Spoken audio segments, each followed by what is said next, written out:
That was a very beautiful, beautiful prayer. Yes. We're lucky. The people in the House of Prayer, Renate members in the House of Prayer, do some beautiful work. Yeah. And all of these are available in the House of Prayer portal on the Renate website. They mightn't be up there this very minute, but they will be after the seminar. Good. Thank you. Who's the artist? I don't know who the artist was. I don't know, but I'll find out. There was, it's very striking, isn't it? Graphic, really striking. They're lovely. Okay, thanks everybody. You're very welcome again for this third session. I think you'll agree the other two have been absolutely fascinating. Yeah. And I'm sure this morning with Orla will be equally fascinating. And this is Sister Orla Treacy, who's a Loreto sister who's been working in South Sudan and who has received many awards for her work in working in the school in Rumbek. I think we saw it on television at one stage, Orla, in the day when you, did you line the roads for, was it Pope Francis or something? Back in the day, if I remember correctly. Your girls from the school. Yeah. Well done. Okay, Orla, I understand you're going to be talking about child marriage and war-torn Sudan. I mean, I think I said at the beginning of the sessions that, you know, our minds are so concentrated on Gaza and Ukraine because they're near to us in the West, that places like Sudan have been forgotten.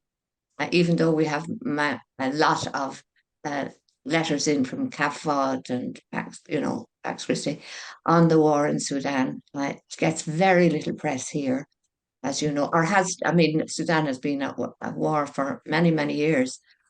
And then we had South Sudan. So Orla, if you can kind of give us a little overview of, you know, where things are at right now, because as I say, we don't hear very much in this part of the world.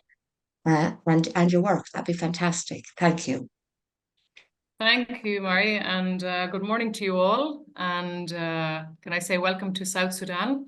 I hope you can see that now. Yes. Yeah, I'm a Loreto sister. Happy to say I'm part of the same family as Imelda. And for the last 18 years, I've been in South Sudan. We were invited by the then bishop to begin a girls' boarding secondary school in an area where girls were not even going to primary school. So for the last 18 years, it's been quite an uphill battle with family, with culture, and with the community around child education, around the rights of girls for an education. So this morning, I'm just going to talk for about a half an hour and just give you some of the realities of this for us, and maybe some of the cultural context as well of what we're talking about. Sudan is in the news at the moment, but we're actually in the south now. When we came, we were part of Sudan. But in 2011, we were given our independence, and we are now the newest country in the world. We look small there. We're actually twice the size of Spain and Italy and other countries like that. We are 9 times bigger than Ireland, but we only have 11 million people in the country. And while we got independence in 2011, prior to that, we had spent most of the previous 50 years in a war with Sudan. After we got our independence in 2011, it looked hopeful and possible for South Sudan to have a peaceful future. But unfortunately, we've had our own civil wars over the last number of years since independence. So while our neighbors are fighting, we also have our own outbreaks of war. Thankfully, at the moment where I am, it's a little bit more peaceful at the moment, but things and reality can change at times. So a small country, but we actually have 64 different tribal groups. The group I'm going to talk about this morning is the group that I live with. It's the more dominant group in the country, more numerous group in the country, and that's the Dinka tribe. So in terms of the cultural practices I'm talking about, it is in reference to, in particular, to the Dinka tribe where I'm working. We do have girls from other cultural groups, but the Dinka in particular and some of the other smaller groups would be quite strong in this practice of early and forced marriage. So just to give you a different context and the language that we would use here, a girl in our culture is a girl until she marries. And that means until she marries and has a child. So technically in the culture, I am still a girl. Though I'm 51 years of age, I am still deemed to be a girl because I haven't produced a child. Polygamy is rampant. All of our men are polygamous. A man would generally have at least 3 wives. It is unusual to meet a monogamous man in this culture. And in terms of the world view, if you have a Dinka man living in Europe, he will probably have a wife in the village as well in South Sudan, and he might have another wife in Kenya or Uganda. That's the usual practice for our men, but he might just have one living in Europe with him. Well, that's all he's allowed in Europe, let me say. We are extended families. We're a collectivist community. That is very, very important for us and very, very strong for us. The decision of educating a daughter is not just in the hands of the father. It is in the extended family. The decision for her marriage is in the hands of the extended family as well. And our culture, a girl, when she's married, her mother's family will receive, her father's family will give cows for the girl marrying. And cows are our currency. A girl can be married for 100, 150, 200, 300 cows. It can vary. Because you're educated, that does not necessarily mean you are worth more cows. In many cases, an educated girl is worth less because she would, according to the elders, she would have lost the culture. So the culture, the dowry is very, very important. And the dowry connects families. It connects the woman's family with the man's family very strongly. I'll talk more about that in a moment. Early and forced marriage for us, that's the phrase we have here. Most girls, as you and I would understand it, are forced to marry. They are verbally encouraged, and in many cases they are beaten, but generally a verbal encouragement with an extended family members tends to be enough to convince a girl. 10% of girls are married here by the age of 15. 52% of girls are married by the age of 18. So we would have girls in secondary school, and generally they come to secondary school a little bit older because of the war and because of the displacement and the lack of schools. Our average age would be 15 or 16 for a girl to come to secondary school. So she's finishing school at 20. She's already considered an old maid. And then she wants to go to university. So that's very challenging for the community, very challenging for the girl, because she's already considered old and her cow dowry is going to go down. Culture is a word we use here every day. Probably in Europe we talk about values, but here the word we use all the time is our culture, our beliefs, our worldview, our traditions, our habits. That is very, very strong for us. And I can't go an hour without somebody talking about culture. This is our culture. This is how we are. This is our way.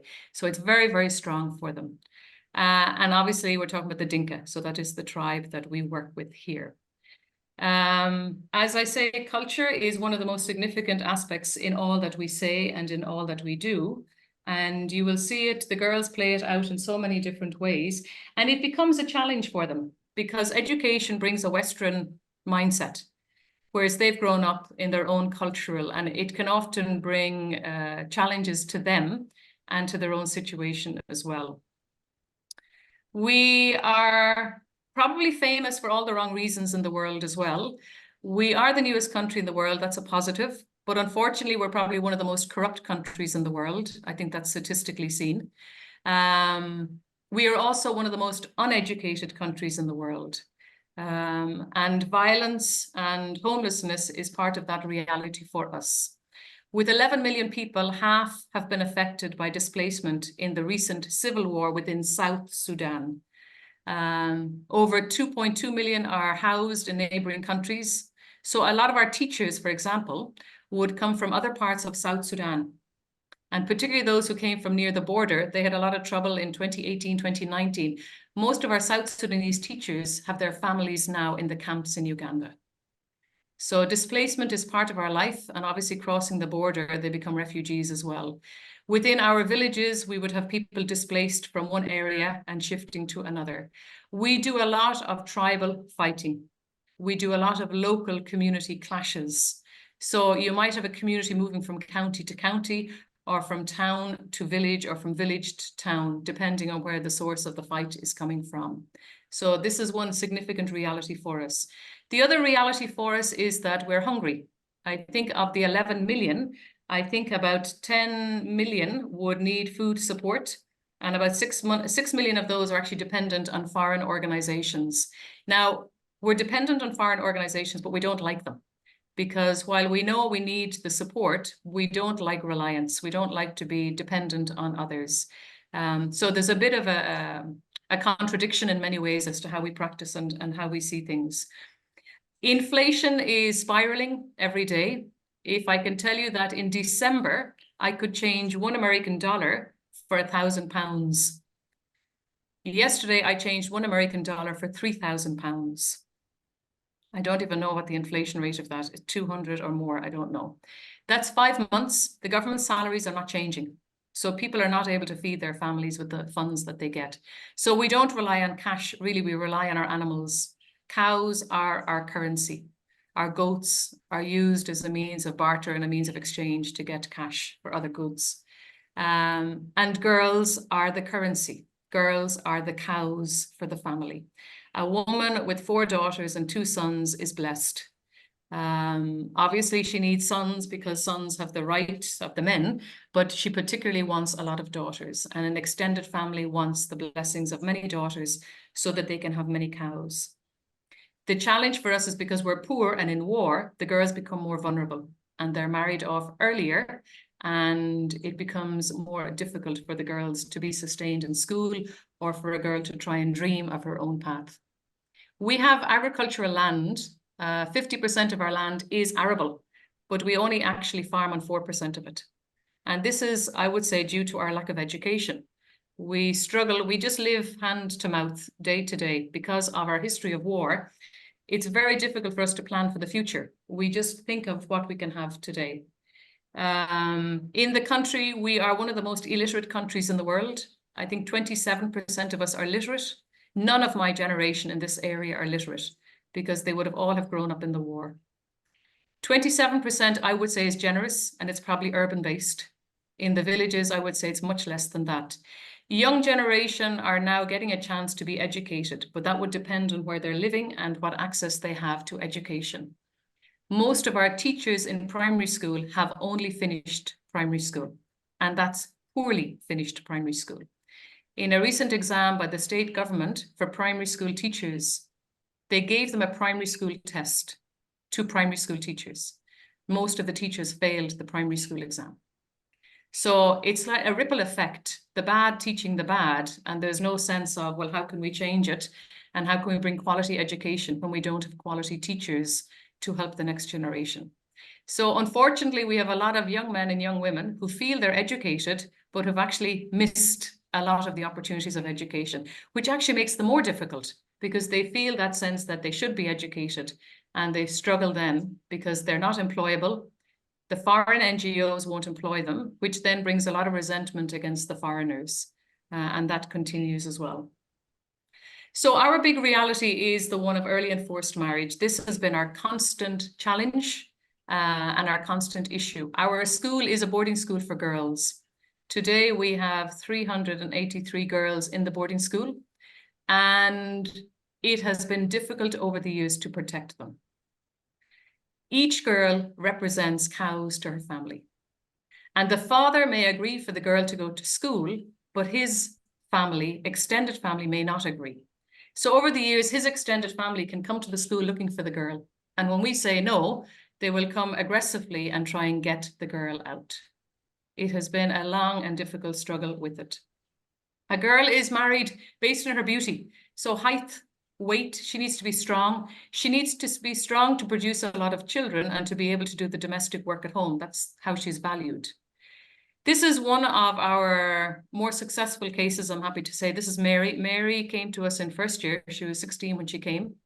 And Mary's family from the beginning, the first time Mary went home for holidays after 3 months in boarding school, Mary went home and the family was organizing her wedding. She was very resilient and very courageous and started fighting her family for her right to be educated. She was beaten. She was locked up. She escaped. She was beaten. She was locked up. It continued over a number of weeks until she finally escaped back into school. And she spent the next 3 years living with us before her family finally came to the point of realizing that she would not be accepting a marriage. Thankfully, she has survived it. She finished her secondary school. She has gone on to complete her internship with us, and she has now just applied to study law in Kenya, where she hopes that she can continue the work of supporting young women. She has become a great advocate for our younger students and a great support to our younger students. But she had the strength to fight them. And I think this is the important thing. Some of the girls, when they come to us, they go home for holidays. Their families are talking about they're talking about forced marriage.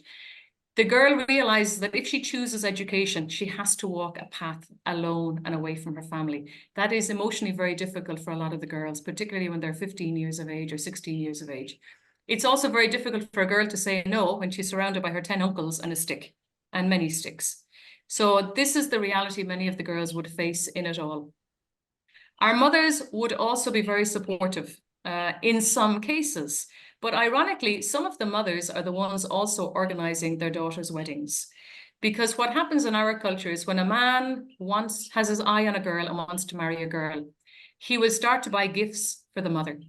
And he will start to say to the mother, you know, your daughter is very beautiful and I would like her, and he will start to support the mother. And obviously the mother is not educated. The mother sees the value in the girl. He's a nice man. He's going to support her.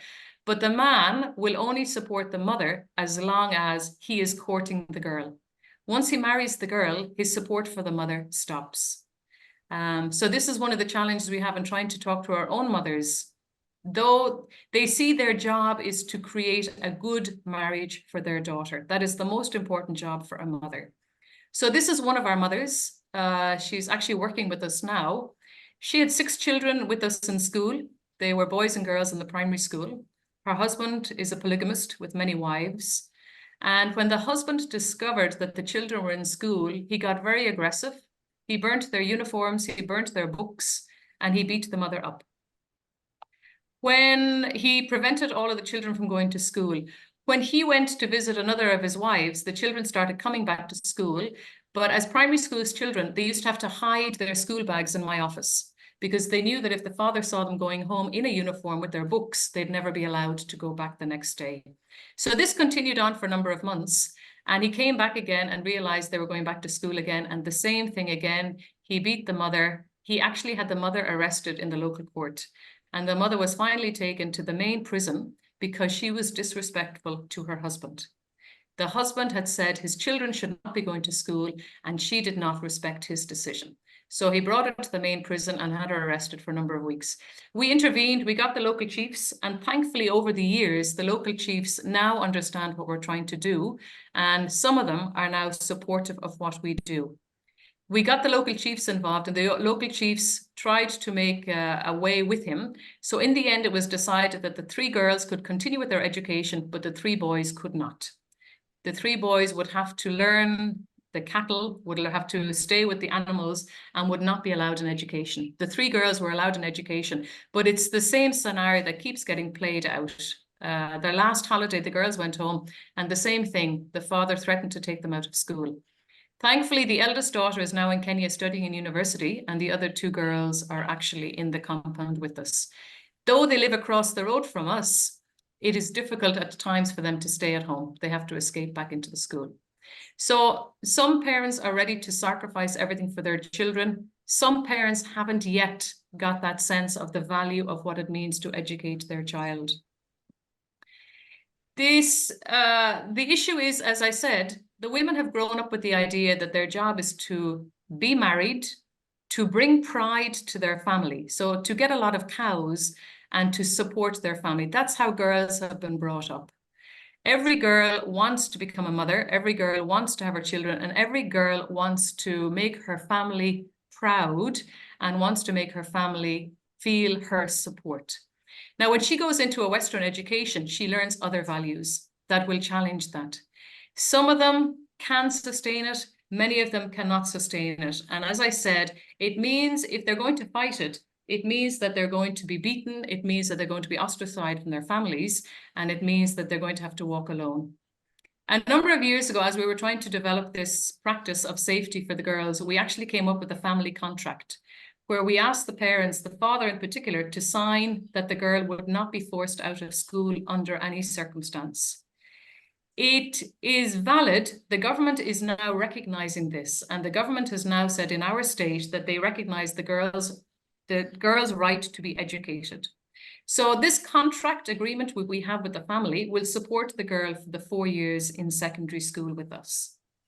But the day she leaves secondary school, we have no way to support her. And this happened very recently, where one of the politicians was trying to marry one of the girls.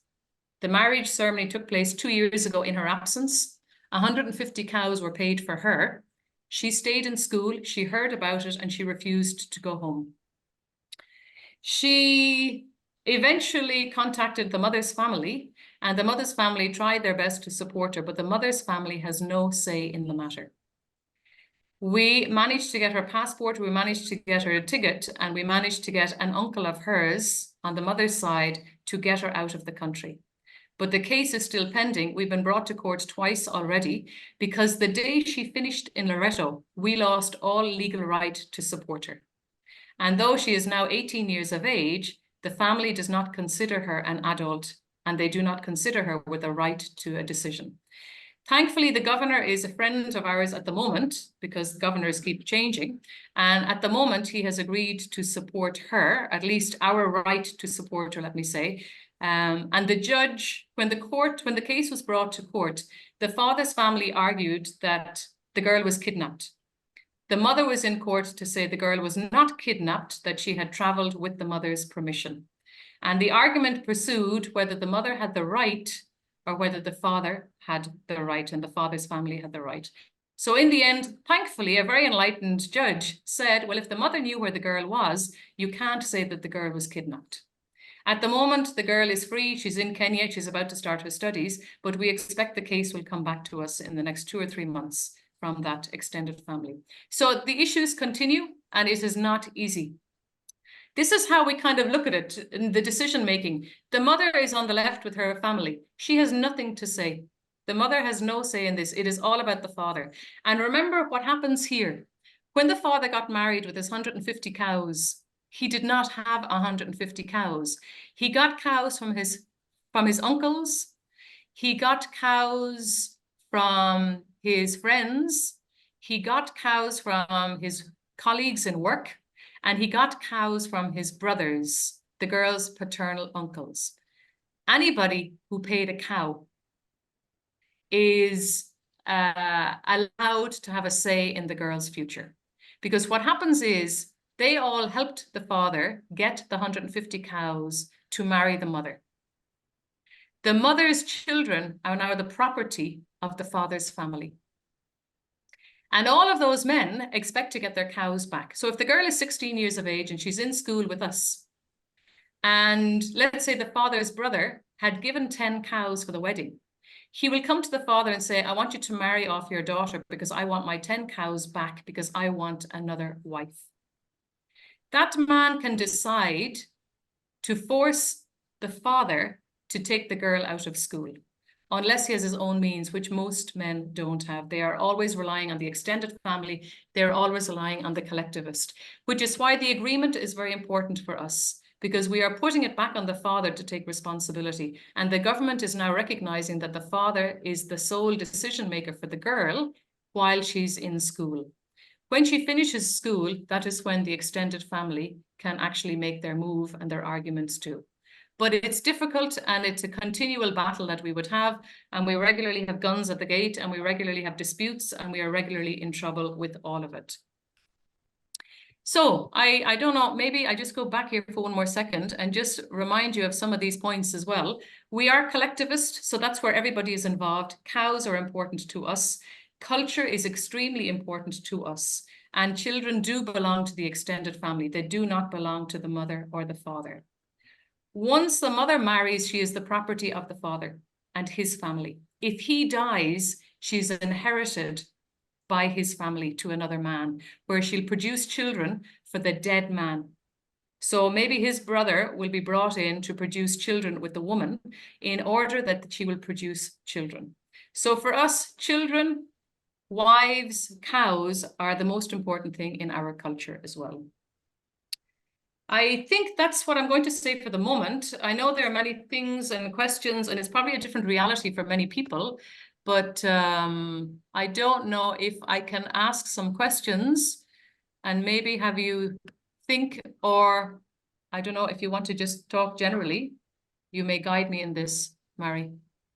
Yeah, I'm just having a quick look at the questions, Orla. Yeah, that looks fine to me, yeah. Because I think that, yeah, because I just briefly thinking of Ireland and the traveller culture, where it has impacted on young people's lives. And I'm sure there are bits of this in everybody's culture, you know, where women were collateral, what's the word, not collateral damage, but you know what I mean, are capital, women are capital, really. So I think if people have a quick look at your questions, Orla, then if they have questions of their own to you, and then we'll go into breakout rooms and maybe come back with some questions or comments then. Is that okay? Okay. Lovely. Thanks.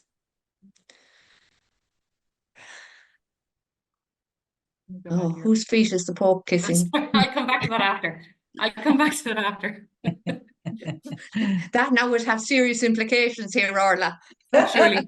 If he's kissing a man's feet. Yeah. Do you want Right. to use these questions for the breakout rooms? Yeah, or I mean, if you don't want to do breakout rooms, we can just talk about it as you like. You know better what to do. I have a few minutes at the end of it as well. So if you just want to do the breakouts now, and then we can come back to it. We could do that. Yeah, maybe we'll do that, Orla. In the breakout rooms, we'll do an actual reaction to what you've said and implications, not implications for us, but yeah, I think if we do that and then we come back and then we talk it through with you. Is that okay? Lovely. And I'll have a few more slides at the end. Great, great. Lovely. Thanks, Orla. How long would you like to take, Mary? We'll go into the breakout rooms and just get reactions in the group from all of that, okay? I mean, I think maybe we're looking at in terms of similar to European values. Would you like to come back at 1:30? That's 20 minutes. Is that those four questions? I think that's fine. I think, yeah. Okay, great. I'll start the breakout. I love it. I hope that's somebody else. Can I? That's good. Do I leave it? Do you want me to leave this, or I can take it off? I can stop sharing. No, you can stop sharing, Orla, I think, because we'll be in the breakout rooms. Right, that was absolutely fascinating. Can we have reactions, questions, reflections on Orla's presentation and what came up in the groups? Imelda. Yeah, forgive me for putting my hand up so fast, but actually I should be leaving this meeting now because I have another big meeting to go to that was pre-committed. So just to say that we were 4, and amazingly, all 4 of us had experience in Africa, in different parts, or South America in Paraguay. And so our first conversation, which Orla triggered, was this whole area of likeness yet difference within these parts of the world where tribe and culture actually have impacted freedom for the girl and education and control. And even I would say in Albania, I shared that culturally we're not tribal, but culturally the girl from the age of 14 is precious and kept apart, if possible, in the villages, and they're not allowed to go to school because they have to be kept pure for the boy, for the man that the family choose for the girl, and also the fact that the girl then belongs to the man, the boy in Albania. So there's kind of differences and yet likenesses. And one of our group had a long experience in Africa where very, very similar culture in the tribe that he was in, and they would be bartering for cows for the girl, and there wouldn't be education, and very, very similar to South Sudan. So the point I think that Andreas was making in our group was that, in fact, there are many parts of the world where this is going on, but there are always the differences, because culture has its own peculiar traits, but very similar. Andreas, have I said that according? Yeah, okay. And everybody, Marta and where's Denise? Is that a kind of summary of what we were saying? Yes. Okay, thank you. I'm sorry I have to go, Orla in particular, but bye-bye, everybody. Bye. Bye-bye. See you, Imelda. See you. Bye. Thank you, Yeah. Imelda. Yeah. Can I say from our group, we first had a reaction on the cultures, and especially Father Manuel, but also we noticed that Orla is speaking about we and us.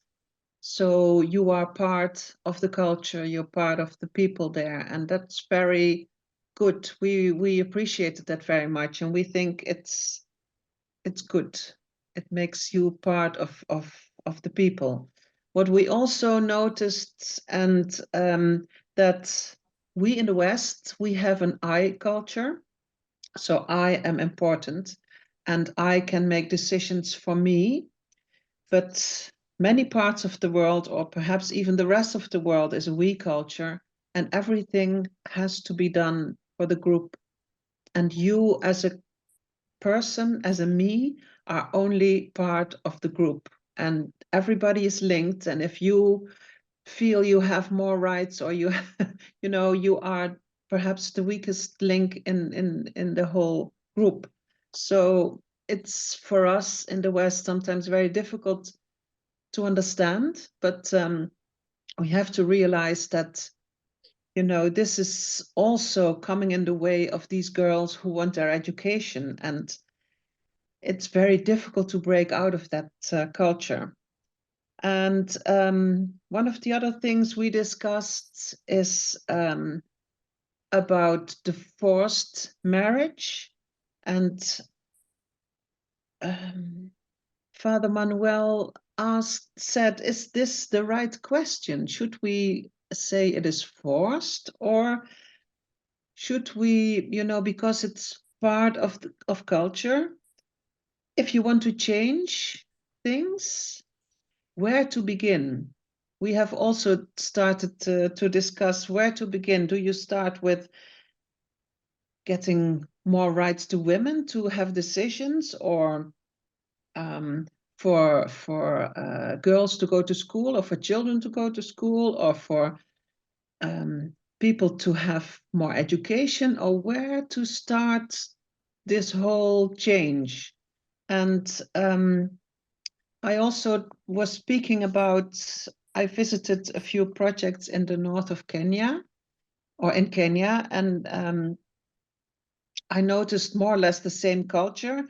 And when you speak to the women, Yes, hello. the women do not feel second-class citizens, usually.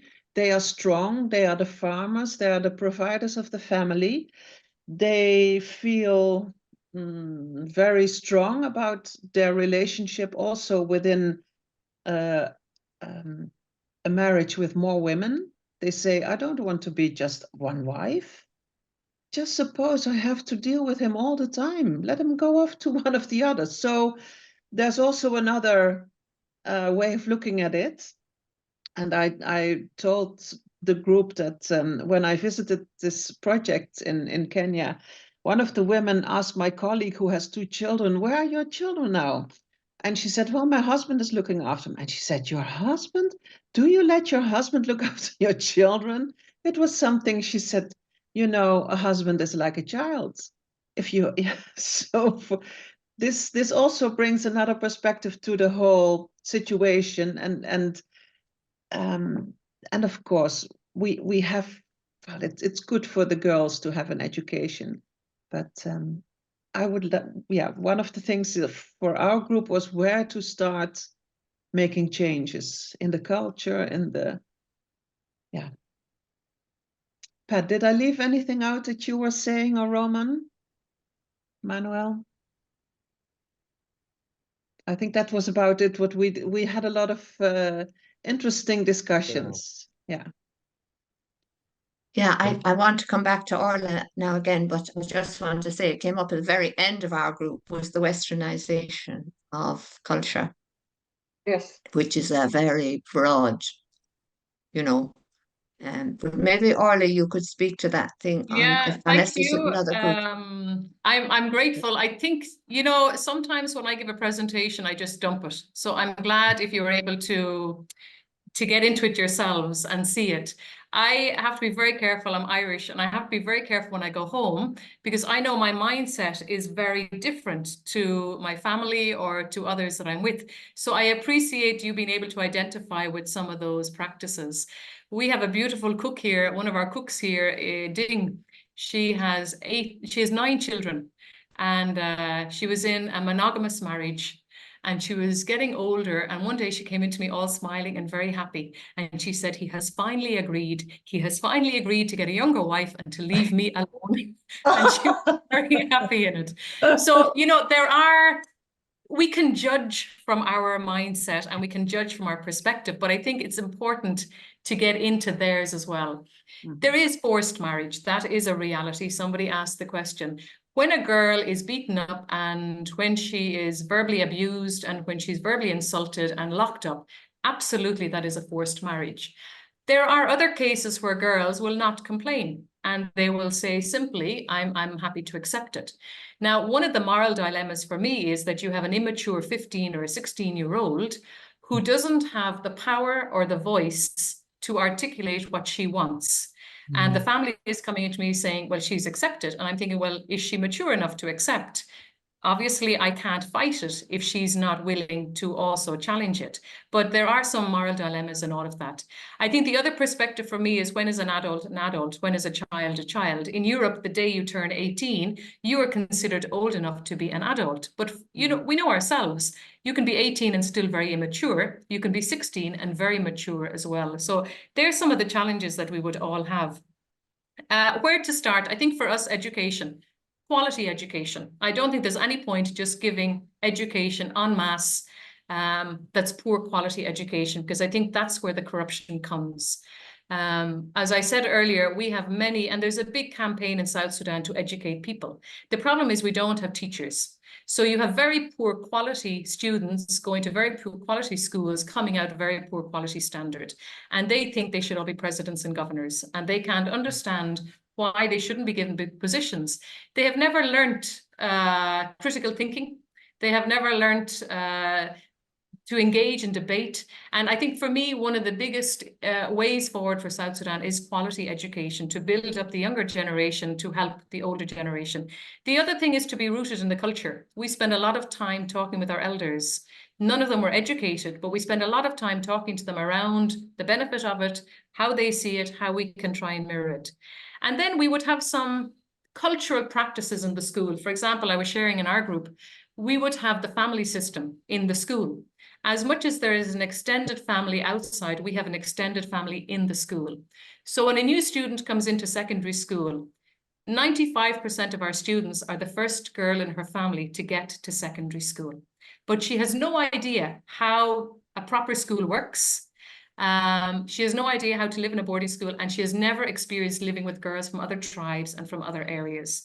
So what we do is we do a mentoring system. We have created an extended family, a collectivist system in the school.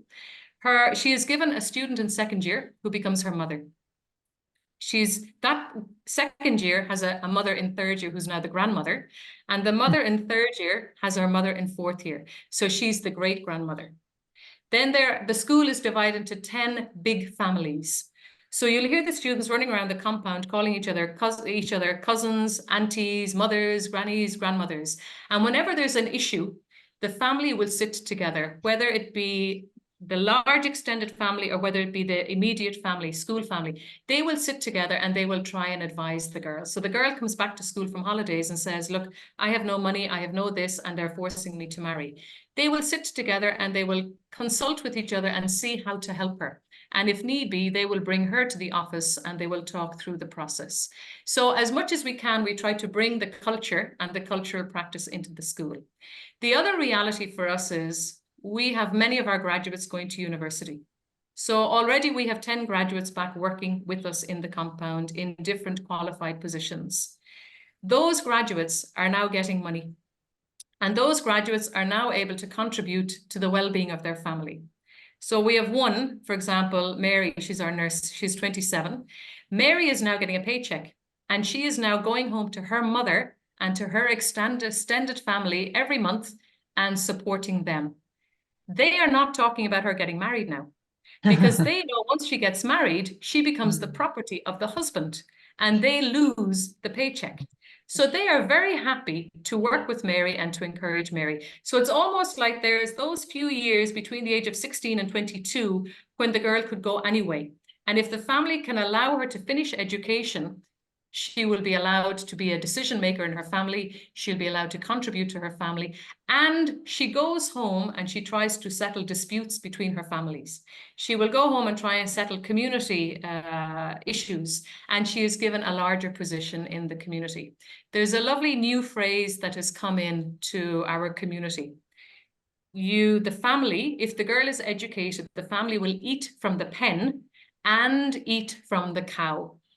Because now that she's educated, her salary is going to bring money. And then obviously she's still going to get married. So she's going to bring cows into the family. So the shifting is already coming. It is a trickle. But that trickle has an impact in different communities and in different ways as well. I just wanted to show you maybe one or two last photos on this as well, just to give the bigger world context on all of this as well, if I may.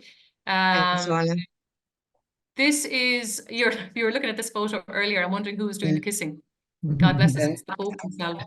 Yeah, I've seen it. In 2019, the Pope we have 1 president and 5 vice presidents. This is the issue we have with our politics. He invited them all to Rome for a retreat, and thankfully they went, and he got on his hands and knees and kissed their feet and begged them for peace. He came back last year with the Archbishop of Canterbury. We are quite a Protestant Catholic country. I won't say half, but we, in different areas during the time of the British rule, they brought in Protestants to certain areas and they brought in Catholic missionaries into other areas and Baptist missionaries into other areas. So this is the effect of it. There is a lot of attention from the media around South Sudan. There is a lot of hope. And as I mentioned earlier, Sudan is fighting. And the irony now is Sudan is trying to come into South Sudan for safe refuge. So it's interesting to see it. My dream is the younger the girl gets to school, the better chance she has of finishing school. So for us, we would start with them at 5 years of age from kindergarten and hope to bring them up. But it is a trickle of what we can do.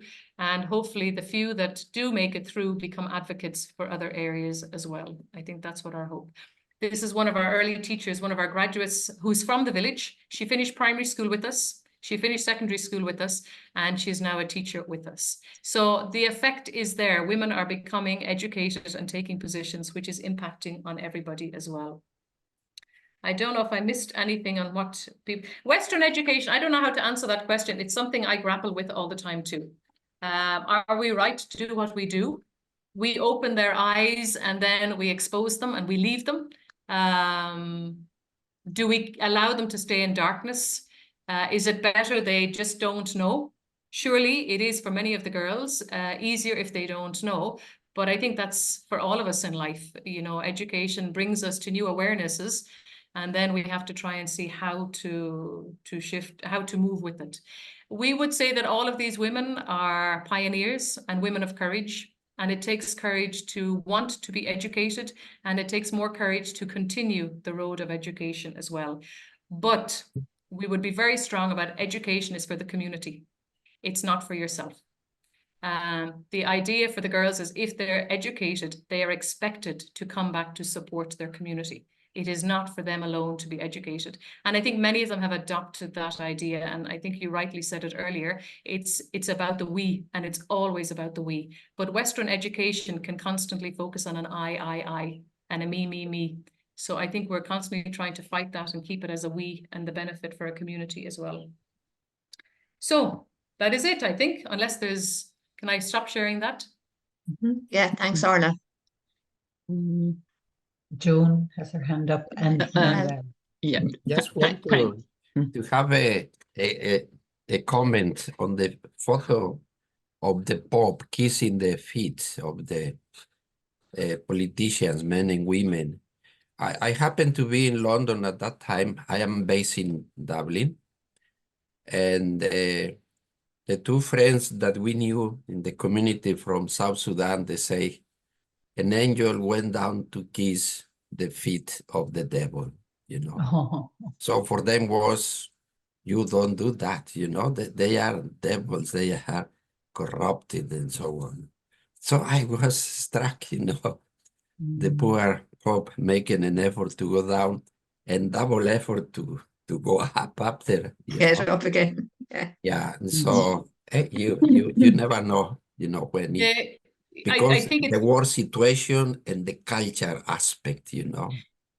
Strength, bravery, warrior, they are very strong, important qualities for our men. So for a big man like the Pope to belittle himself like that was a huge statement, but a very valuable statement in trying to talk about who Jesus is. Exactly. And I think the really culture powerful. of the gospel, isn't it? Yeah, very powerful. Yes. Yeah. Thank you. Okay, I think we've got Joan. Orla, that's sorry, Joan. Thank you, Orla. I was just interested in the last point, Orla, that you were making, and which had been coming out throughout, that education is for the community, because I wanted to ask you in relation to people going abroad certainly for their third level education, or even if the going abroad isn't exactly central to this, but we hear from some countries certainly that once people go abroad and get education, they're often very reluctant to come back to their own community. Right. Yeah. And I mean, I see and really admire when you speak about your graduates who come back and who are now themselves part of the education and so on. But does that issue arise, you know, seeing life in another part of the world and saying, oh no, I don't want to go back to where I have there are a few parts to that. The first one, I would say, my experience is girls will always come home. And we will be sending they always want to come home to their mothers. The second thing is the NGO world is puffing up the economy here. So they all want to get jobs in NGOs because it's the best salary you can get.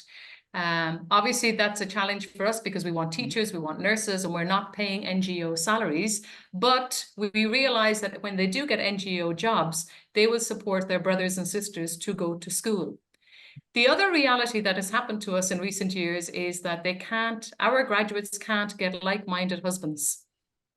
And thankfully, we invited the De La Salle a few years ago to come out, and the De La Salle have now begun a boys' boarding secondary school up the road from us.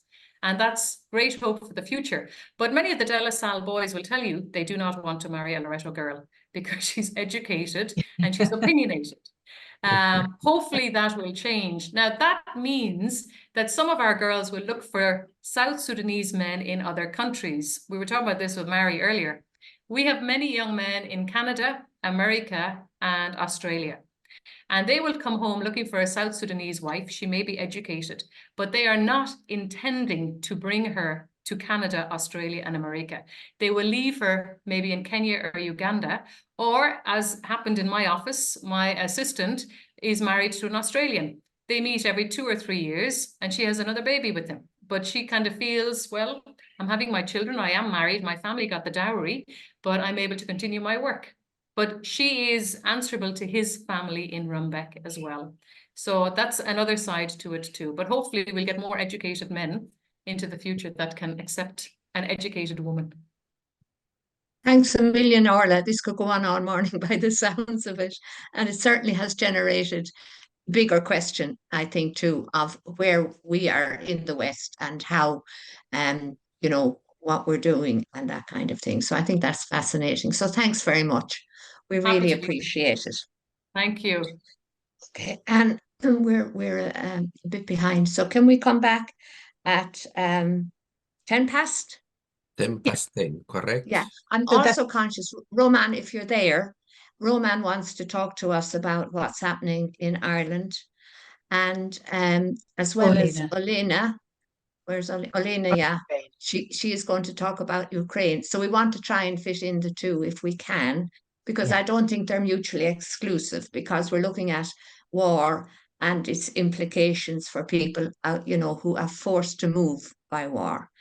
So if we can come back about 10 past, is that okay? That's correct. Lovely. Great. Thank you very much. Thank See you. you then. Thank you, everybody. Experience just in English. So I asked, and Galina asked Father Roman to help me with translation. Yeah. Thank you. So I prepared few photos for you. I can share. Отже, моє ім'я Олена, я з України. My name is Orla. I'm from Ukraine. First of all, I will say that it's fantastic that she has time and she has electricity and internet, but in this region it's not the usual things every day, and I really appreciate that she finds time. I know Orla a long time in normal life. She was a journalist and specialist from communication. And she's still a teacher in university communication, if I'm correct. And now she's a young woman.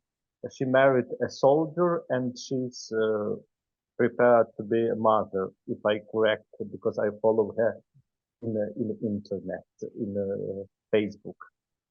Yeah, Thank you, Roman. Yeah.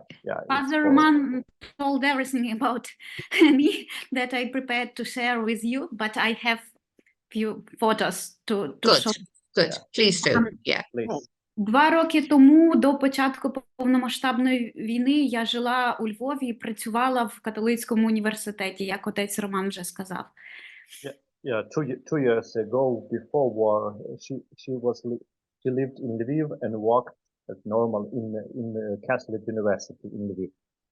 24 лютого 22 року, коли розпочалась повномасштабна війна, моя родина, моя мама, моя бабуся і мій молодший брат опинились в перший же день в окупації, в окупованій частині України на півдні, на Херсонщині.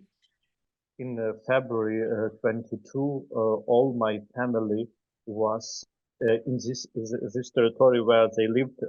This territory was occupied in the Kherson region by a Russian army.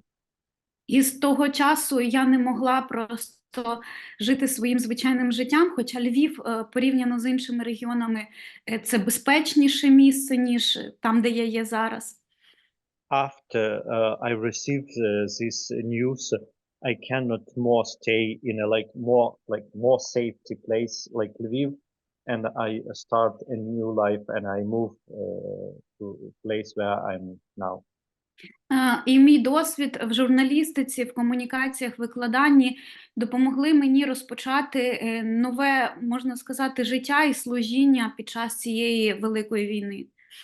My experience in journalism and communication that helped me start a completely new and different mission.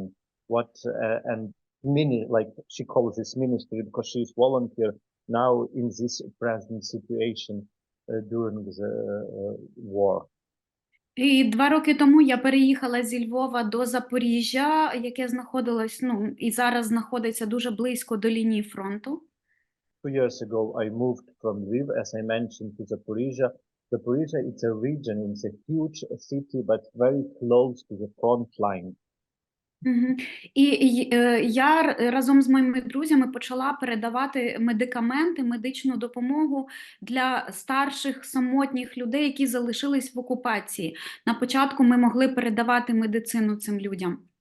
She started volunteers with her friends to pass the basic medical things to the people, to the elderly people who were already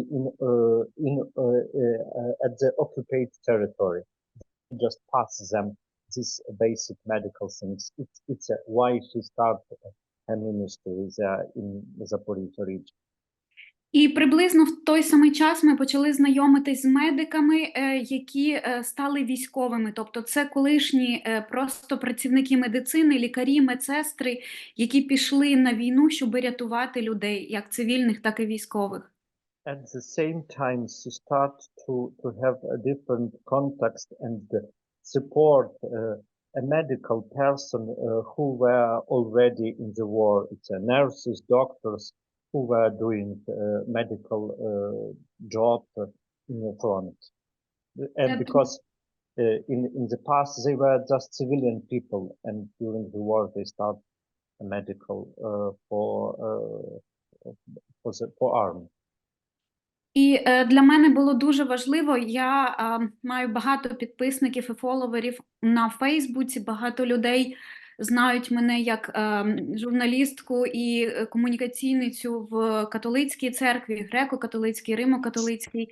І завдяки Фейсбуку я шукала допомогу, медицину, медикаменти для того, щоб привести її безпосередньо, особисто передати військовим медикам на фронт. Thanks to my big followers in Facebook, I found a lot of medical support and different support, special medical items. And thanks to this contact, thanks to the media, to social media, I was able to receive different medical things and pass this very particular to the person who were in need, or to families or people who were in need. І я нічого не мала спільного з медициною 2 роки тому, але за 2 роки я навчилась купувати ліки, купувати машини швидкої допомоги, знаходити інші необхідні речі і безпосередньо особисто привозити це до військових медиків в медичні заклади, в лікарні, шпиталі, які знаходяться дуже близько, 5-10 кілометрів до лінії вогню. I didn't have any experience before to buy medical things, to buy ambulance and different medical items. But during this time, I was educated, and I am able to pass all of these things to the hospitals, to the people. Sometimes they were 5 or 10 kilometers from front line. They were very close to the war. І це, по суті, стало моїм новим життям, тому що для людей, які мені допомагають і передають дуже багато допомоги, на цих фотографіях машини швидкі, які мої друзі з різних країн, з Польщі, з Німеччини, з Іспанії, з Сполучених Штатів, допомагали купити, щоб подарувати на фронт, щоб вони рятували життя людей. Volunteers become my like second life. And all in these photos, you can see that people who through the social media who helped me from all around the world, from different countries, to buy ambulance, to buy medical items, to buy all of this. And I can, thanks to them, I was able to receive this and pass to people who were really needed and who needs them every day there. І насправді дуже важливою частиною стало також, коли моя родина через півроку окупації, вони виїхали, моя мама і бабуся переїхали жити до Львова, а мій брат на цих фотографіях, він також з родиною виїхав з окупації, пішов у військо і також став медиком. Thanks be to God, you know, after 6 months, my family was escaped from occupied territory. And my mom and my granny was moved to Lviv, but my brother went to army, and he became a medic.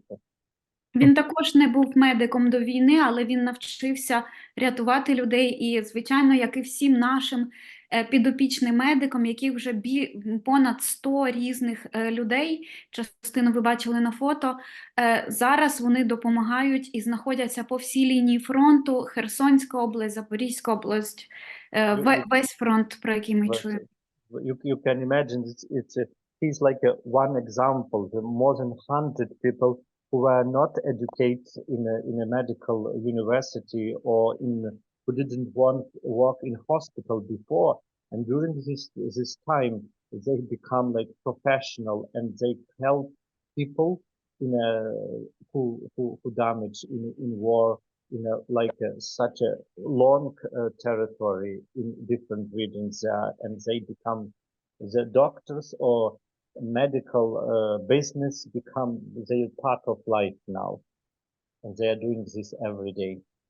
And А this на цих photo you can на цих наступних фотографіях це мій чоловік, з яким ми одружились 30 грудня 23-го року. Він також служить в медичній роті, він також не був медиком до війни. І наше знайомство починалось з такої допомоги волонтерської. Ну і, власне, ось через 2 роки зараз ми разом очікуємо на дитину. On this photo, you can see that he was also a volunteer. He was my friend, like a part of volunteer team. And after 2 years, we married. And he's also like these doctors. We call these doctors in war. Now I'm pregnant and I'm waiting for baby. And it's like changed. My life is also absolutely changed by this war. Це прямо на лінії фронту єпископ Римо-католицької церкви Ян Собіло, який вділяв нам таїнство шлюбу. On this photo you can see a marriage on the front line, you know, it's in a shelter, you know, and the bishop bless this marriage. You can see only soldiers because it's a front line there. Так, гостями на моєму весіллі навіть не була моя мама, їй зі Львова було дуже далеко їхати, але побратими – це медична рота, співслуживці мого чоловіка, які приїхали розділити з нами це свято.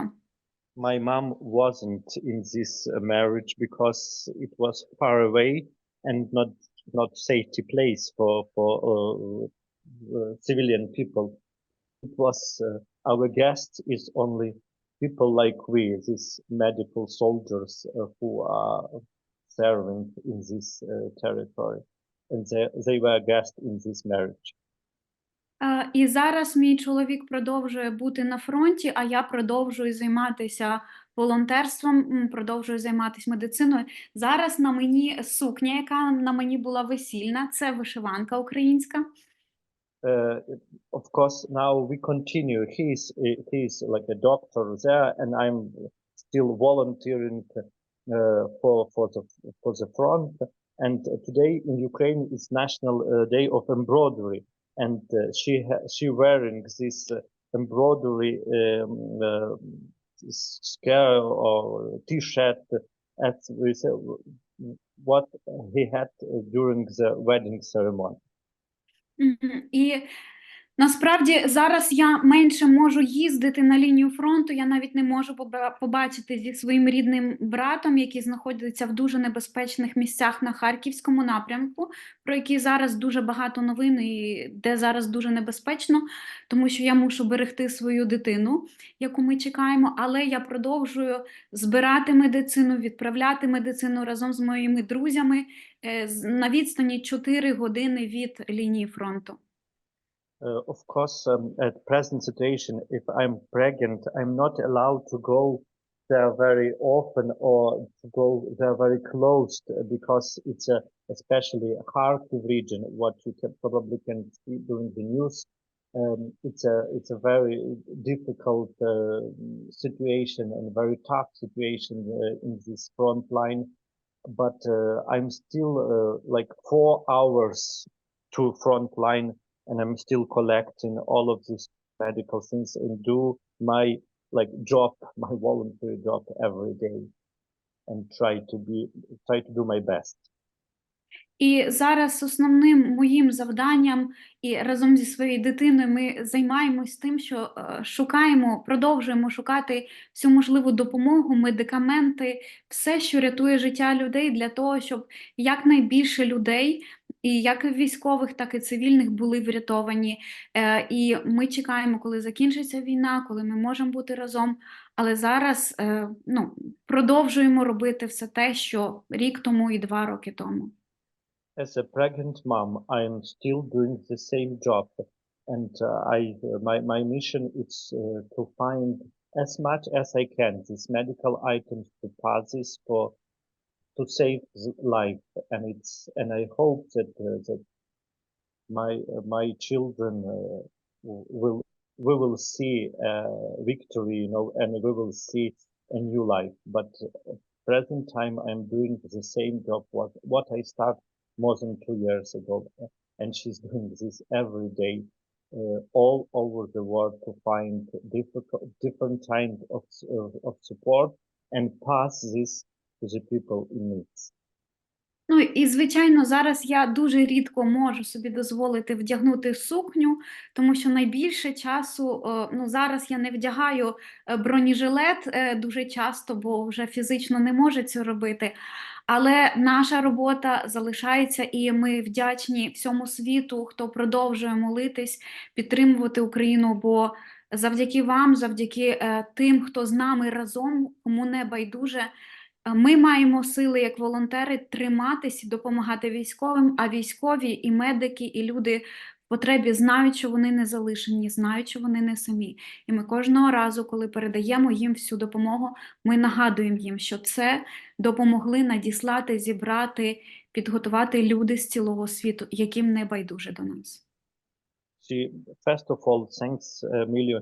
First of all, that she taken this embroidery t-shirt just for this Zoom, because normally she's wearing bulletproof and other things where she can walk, and she changes that for this Zoom. And also thanks, Emilio, for different kind of support to all people, that for your prayer, for your support, for your kindness, that what you have for us as a Ukrainian nation. And thanks a million for all your different support, what you are doing to our people in every country and in different levels. Дякую за увагу. Якщо є якісь запитання, я буду рада на них відповісти. Thanks a million for your attention. If you have some questions, some comments, please, I'm available to answer.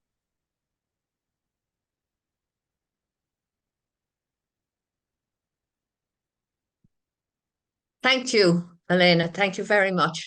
Gosh, you're very brave to be in the front line like that. I'm just thinking, and if we do we want to hear Roman now on the implications for war and people in Ireland, and then we'll go into breakout rooms, and we will have just some time to talk through maybe all of the sessions. Yeah, my suggestion, it's probably better to talk through, because you never know how long she will be able, and she will have electricity and internet, and it's according to reality, and it's better to use this time when we have this person, because I'm not sure, because you never know. Roman. How, yeah. Listen, Roman, I lost internet connection. I'm sitting in London, so just kidding.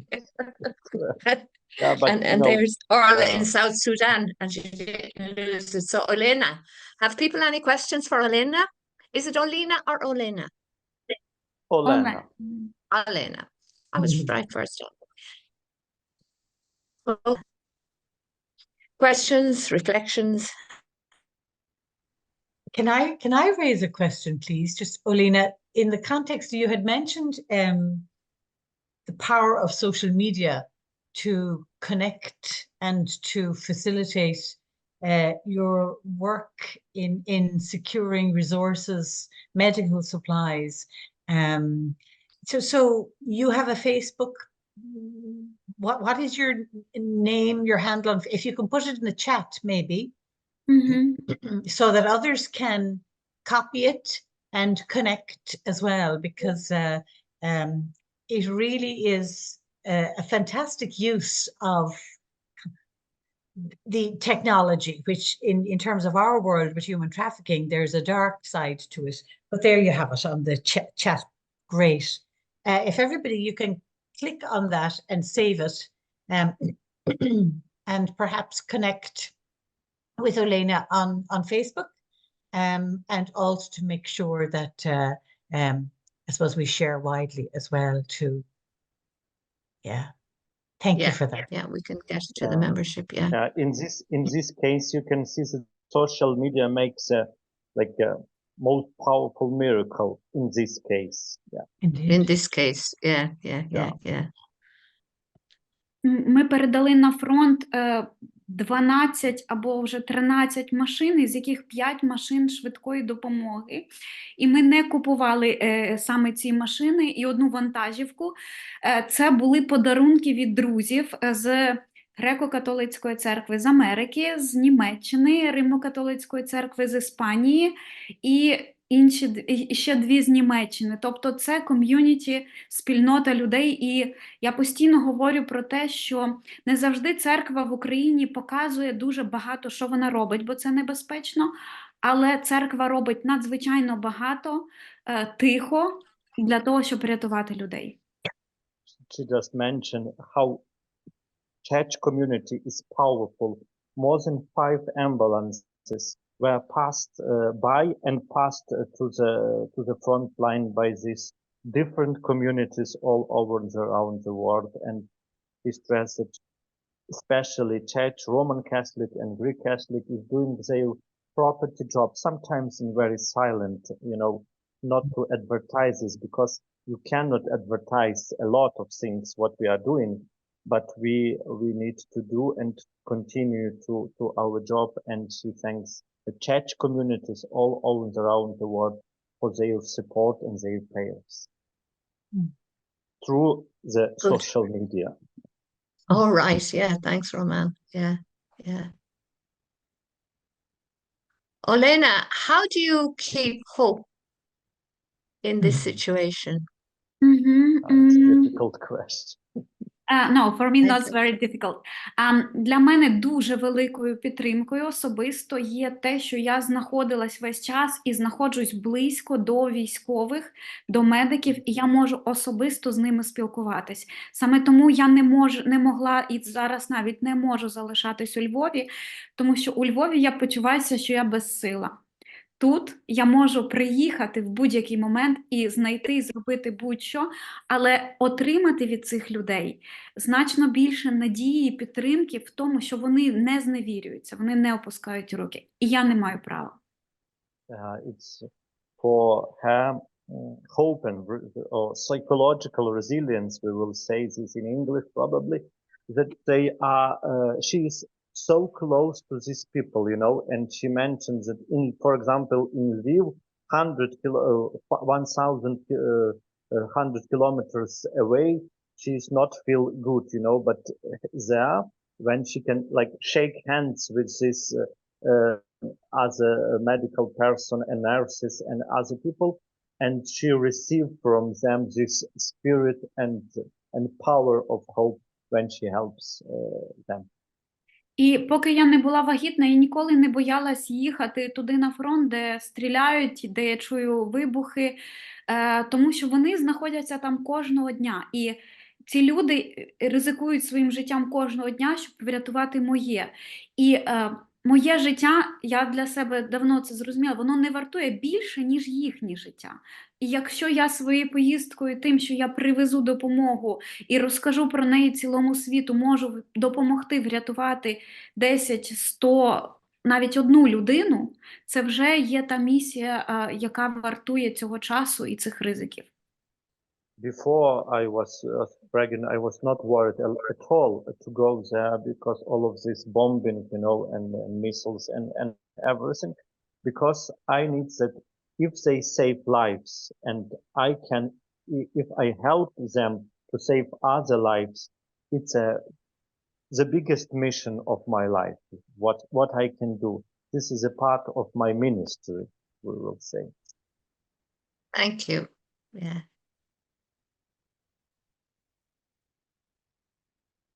Anybody else?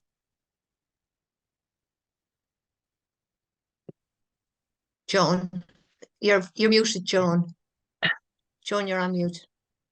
Thank you. Oh, just to say to Halyna that once again, I am so impressed about the commitment to the mission, as Halyna calls it, right across the society, and her witness of moving into this sphere of activity, which was not her first profession, let us say, with such commitment and determination and such hope, and religious background and deep faith as well. So thank you. Thank you. Did you understand all that, Halyna? Most of all, maybe it's too quick for me, but I try to understand. It's a problem we Irish have, yeah. Basically, she's very impressed. Well, yeah. Yeah. Thank you. I think the things that I do can do maybe everyone in Ukraine, little children can just як малювати малюнки і передавати на фронт. І солдати, і медики, вони дуже радіють цьому, бо вони розуміють, що їхні діти далеко, але чужі діти прислали їм свою підтримку. You mentioned us about it's very popular in Ukraine that children draw pictures, you know, and passes to the soldiers and to the people in front line. And it's very emotional for them because in every box they put these pictures and they pass this with different items to the soldiers and to the people in front line. In this У нас в Запоріжжі в католицькій церкві є спільнота матерів в молитві, і вони не можуть багато робити руками, це старші жіночки, але вони печуть якісь солодощі і такі батончики, які ми передаємо в шпиталь, де лікуються поранені. І це жінки, які з молитвою допомагають в тому маленькому, що вони можуть зробити для чиїхось синів, чоловіків. Another example, what you mentioned in Zaporizhia, it's like community martyrs in prayer, and it's elderly women, and they just prepare some sweets, bakery, and they pass this to the hospital. And it's also very emotional and very important things. Even it's such a small things what they can do in this case. І я просто впевнена, що кожен з нас на своєму місці, в своїй ролі може робити те, використовувати ті дари, які я не сама собі придумала і отримала. Це кожному з нас дав Бог. І якщо ми не будемо використовувати це для того, щоб зараз бути його руками в цьому світі під час цієї війни, то це буде великий гріх для кожного з нас не робити те, що ми можемо. Хтось пекти солодке, хтось малювати малюнки, хтось купувати і передавати ліки. In this case, everyone has different talented, and in a case of war, we become like a God's hands in particular situation. Somebody is working in hospital, somebody bakery, somebody pass medical items, and all of us, it's like God's hands in this situation, and we must do this as much as we can. Thank you very much. We're dropping like flies here. Okay. Halyna, we are so grateful to you. We really are. And thank you. And long may you prosper. And we're wishing you all the best for the future.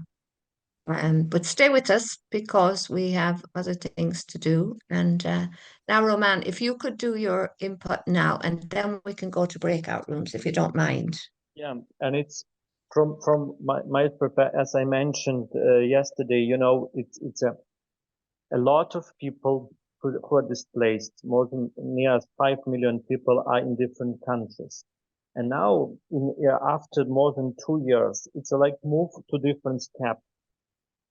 From basic things, what they were need before, Now they have different problems, and first of all, it's a house crisis, and probably in a lot of benefit from government what they receive. It's slowed down, and it's normal because it's a like new movement, and all of these people are become so sensitive. And a lot of, I think I will say 90% of them, it's a young woman with children. And if they have some possibility to receive some money or to have some cost for a house, it will become sometimes in dangerous situation. And according that they have a very little English sometimes, they don't understand their circumstances very well, and they become to different troubles. And even in Ireland, I have to visit prison now, and I have like different. They are coming to me for different advices, because in some countries, Ukrainian community or Ukrainian support or Ukrainian community, like the organization, so poor. Like in Limerick, it's mostly church are doing this job, and sometimes I'm more than like a social worker in different steps, because you need to advise, you need to go to prison, you need to advise how to look at the contract, what they bring to you, to speak with owner who is taking them to the job, who is offering them job, and a lot of different things. What we try to do to support and encourage them to go to school, to wait for English class, because it's a queue, and not to frustrate, and try to do their best every day, and especially in absolutely different culture sometimes, and in different circumstances, what they try to build their new life. This is our mission. I think most of our priests, for example, as Redemptorists, we are working now in 9 countries, more or less in this case, just to minister for Ukrainian refugees and to build their like new life in different countries. Roman, And is the situation similar in the 9 countries? I mean, are people, your Redemptorists, experiencing the same problems? I think more or less it will. It's depend of social systems, but more or less it will be the same problems in these countries. Yeah. Yeah. I think, I don't want to hog this, but I just want to say this. I think initially when Russia invaded Ukraine, everybody was in shock, because up to the day before, political analysts were saying, no, it won't happen. It won't happen.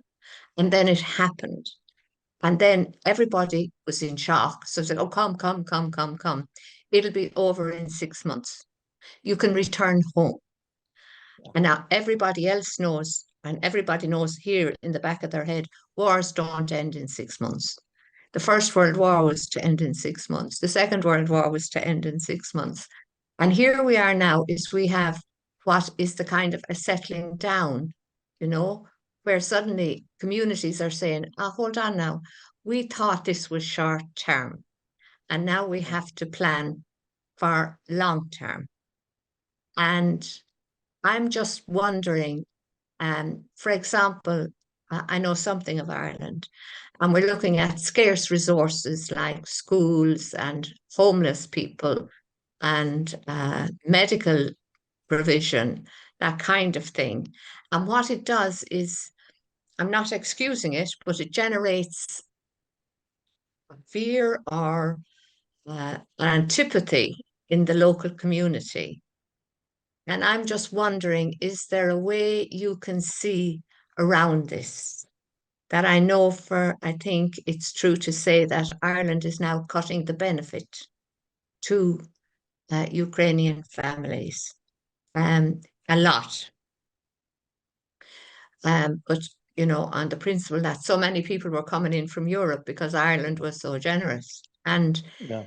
you know, what's the way around it? I mean, I know we have sisters working a lot with the English classes, you know, Vaterstadt and places like that. So I'm just wondering, can you see a way of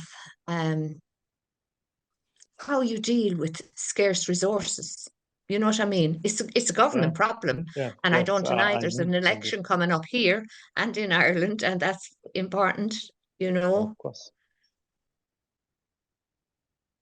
Do you see any way that I you can think take the steam out of the situation? Oh yeah, I think first of all, it's still in progress. You know, it's still in process, and of course, Ireland is doing a tremendous job. And I think now in the government, it's also shocked how they lot, you know, and what they provide, and how can now change this system, you know, and build in another way.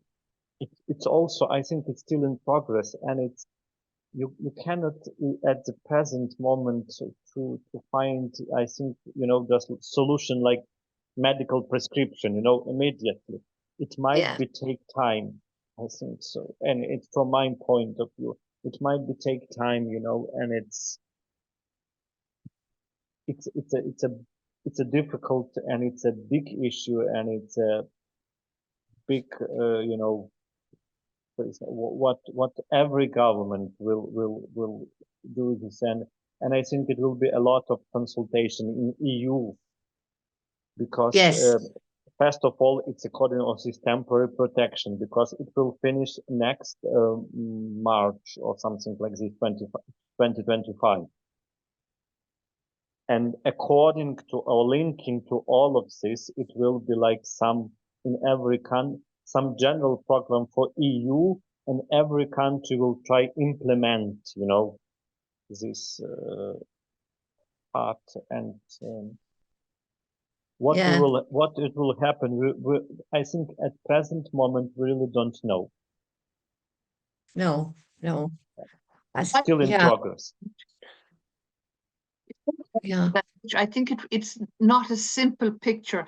If we were talking with just the Ukrainian war, there might be simpler solutions, but we're talking about a situation where we have a huge amount of migration as well, inward migration, which is unusual, right? I mean, it's always been emigration in Ireland, not immigration. And on top of that, we have the Brexit situation arising, and the borderless two-country thing that we have, and then we have the movement across the border because of the Rwanda flights. So it's like there's layers upon layers of difficulty in all of this, you know. And I think the Ukrainians were given almost a privileged position when it came on board, first of all, and now because so much has been added to it, they have to bring about some kind of equity, I think. But it's not simple. It's not simple. And I think Roman is right. This is a European problem. I mean, 20 years ago, we were talking about Fortress Europe, you know, where there's the mass migration of people from wars, from climate change, from all of those things. And, you know, we talk about, you know, cause and effect. And I think people are talking now about, you know, for a long time we've been talking about solve the problem there, you know, but we haven't done that. And so it's a European thing, and it's not, I'm sorry, I have too much to say on this. Too much to say. Please, somebody else join in. Andreas? Can I bring another issue? I'm a German. So I realize the hidden interest of welcoming countries in Europe. I take the case of Germany. They try to get people for the national labor market in Germany. Yeah. I think that's not going back to Ukraine for the Ukrainians, but I think they like that the Ukrainians will stay in Germany for the work of the labor market. What do you think about that, Roman? Yeah, I think you are right. I think you are right. It might be also happening. Sorry. Yeah. I mean, that is the problem worldwide, isn't it? I mean, we need people on certain things. Here it's different things. I don't know. But people will stay where they can survive. You know, that's human nature. If they find school and job, they will, they try to find and stay in this place. Yeah. Can I ask a question, Mary? Of course. Thanks. Roman, you mentioned about prison visitation, and I'm assuming that some have descended into crime, petty crime. But can you talk to us about exploitation of the vulnerable Ukrainians who are living on a pittance here if they haven't got a job, but the exploitation of these already vulnerable people to exploitation for labor purposes, or exploitation for drug running, or just general exploitation, even in terms of their access to housing or anything. So, it must be a harsh reality, because the hopes, as Mary was saying at the very beginning, when people in the wartime situation, everybody opened their doors thinking it wouldn't last. But it has lasted, regrettably. And now there are impacts that people hadn't seen. So can you talk to us about that first-hand experience? Because this isn't unique to Ireland, I'm sure. No. And I don't know, like cases, for exploitation or something like this. Probably it's not publicly yet. It's not, it's only like a few marks probably sometimes, because anywhere we are in Ireland in a normal world, and people are to invite for labor, they need to they try to make contract and all of this, but what I'm saying is that the border for this, it's very sensitive situation. It might be happen, because according to the circumstances of the people, even sometimes they don't speak about this, Yeah. Yeah. It's a great challenge. It's a big new challenge for sure. This. Is there a big population in the prison, Roman? No. In Limerick, it's I think 5 or 7 people. Well, according to 400,000 people in Ireland. It's it's a not big. Right. Yeah. I think now I'm just looking at people, and I think if we can just go into 2 breakout rooms and maybe just talk generally about what we heard this morning, but also generally about the sessions. Maybe we could get some feedback, because I think that would be valuable for us, Anne. Okay. Yeah.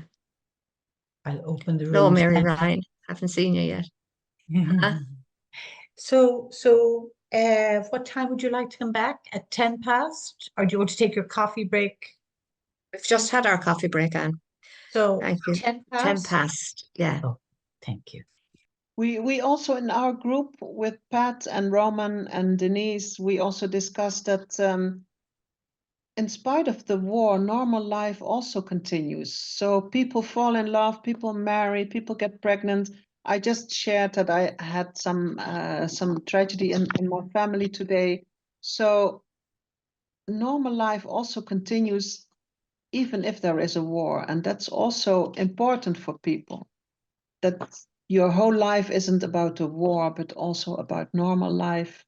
Like we also saw on the first day, children's birthdays have to be celebrated. School has to continue. And that's very important too. Yeah. I just raised the question why we have so few people at this training. And Mary was very, said it's probably the time of the day and it's a long time, 3 hours in your morning. And 3 days in a row. Yeah. And 3 days in a row. So we will, as a core group, evaluate this. Yeah. All 2 of us that were there and Anne. But yeah. Plus, I think personally that the allure of webinars, a year or 2 ago when we started out because of COVID, everybody was availing of the opportunities that presented themselves.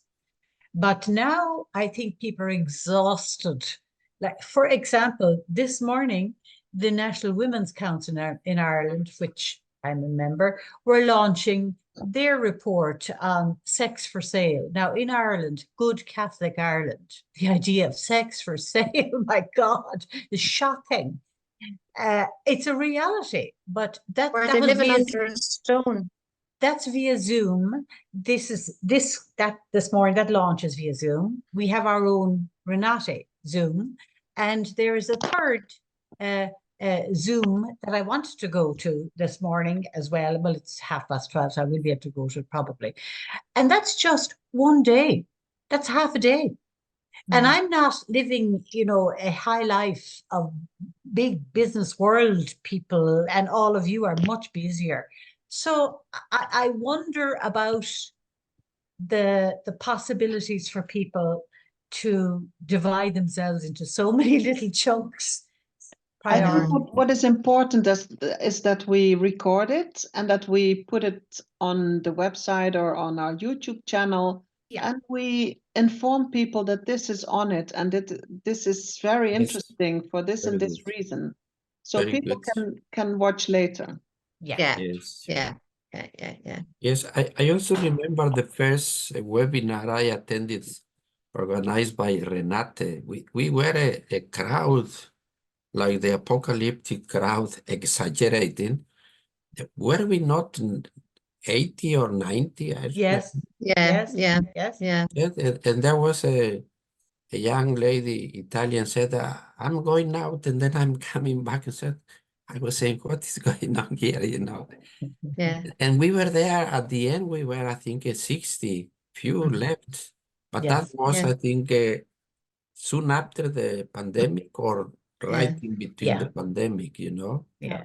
And that thing of the pandemic is behind our backs, but I suppose 3 days in a row, I think you have to give a gold medal to the ones who are here belong to Renate organization, which is Andreas and Michelle. Yeah. I don't know. Pat's been Pat and Mary.